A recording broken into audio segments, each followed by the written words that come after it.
Hey everyone, welcome back to my channel. In today's video, we have an exciting topic to discuss that will take your experience with ChatGPT to the next level.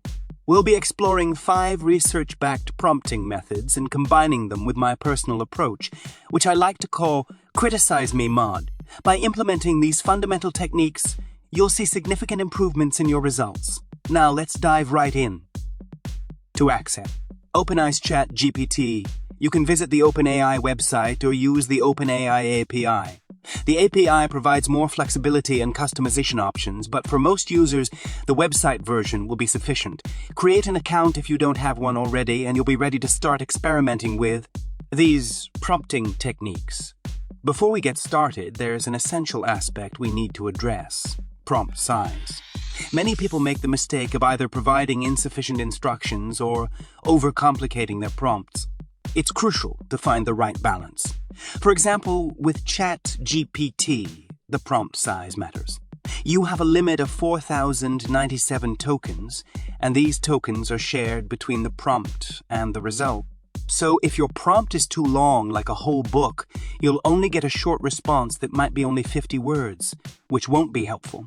On the other hand, if it's too short, ChatGPT might not have enough context to provide meaningful answers. Make sure to keep your prompt concise and focused, providing enough information for ChatGPT to understand your query. Now that we understand the importance of prompt size, let's explore some effective prompting techniques.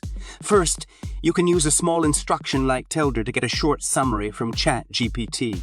For someone who don't know, TLDR stands for too long, didn't read. It is commonly used to provide a brief summary or concise explanation of a longer text or piece of content. For example, if you provide ChatGPT with a lengthy paragraph or article, it can provide a TLDR summary to give you a quick overview without having to read the entire text. This is useful when you want a quick overview or a concise response.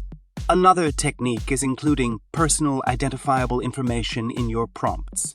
By mentioning specific details about a fictional person or company, you can get more personalized and targeted answers, which can be beneficial for sales or email marketing purposes. Additionally, you can use adjectives to enhance your prompts. If you're struggling to come up with adjectives, you can ask ChatGPT to provide a list of 20 adjectives that go before a specific word. This technique helps you explore different angles and perspectives. You can ask questions like, what are 20 adjectives to describe a captivating movie? Or can you give me 20 adjectives to describe a delicious dessert? These techniques will help you get more accurate and targeted responses from ChatGPT. Moving on, let's talk about role prompting. By assigning a role to ChatGPT, such as a doctor or a lawyer, you can ask specific questions related to that role and receive expert-like responses. This is incredibly useful when seeking domain-specific information. For example, you can ask, as a doctor, what are the symptoms of a common cold? Or, in your role as a lawyer, how would you approach a contract dispute?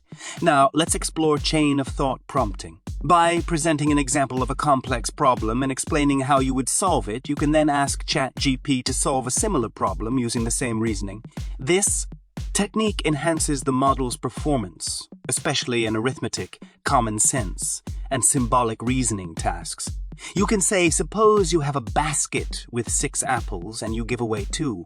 How many apples are left in the basket? Now, can you solve this problem where there are 10 apples to begin with? Here's where things get even more interesting. Zero-shot chain of thought is an exciting technique where you ask ChatGPT to process the reasoning step by step. Instead of asking for a direct answer, you break down the problem into smaller steps and ask ChatGPT to solve each step one by one. This often leads to more accurate results, as it allows the model to think through the problem sequentially. For example, if you have a question like, what is the capital of France? How far is it from London? How would you travel from London to Paris? Asking each part separately can help ChatGPT provide more coherent responses. Finally, let me introduce you to my personal approach, Criticize Me mode. Not only can you seek ideas from ChatGPT, but you can also challenge those ideas and ask the model to criticize its own work. By acting as a harsh critic, you'll receive valuable feedback and refine your prompts further. This technique encourages critical thinking and helps you identify potential weaknesses in your prompts or assumptions. It's essential to always question your assumptions and ideas to improve the quality of the responses.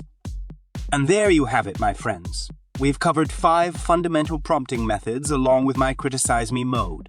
By implementing these techniques and using ChatGPT effectively, you'll unlock a whole new level of AI, assisted interactions.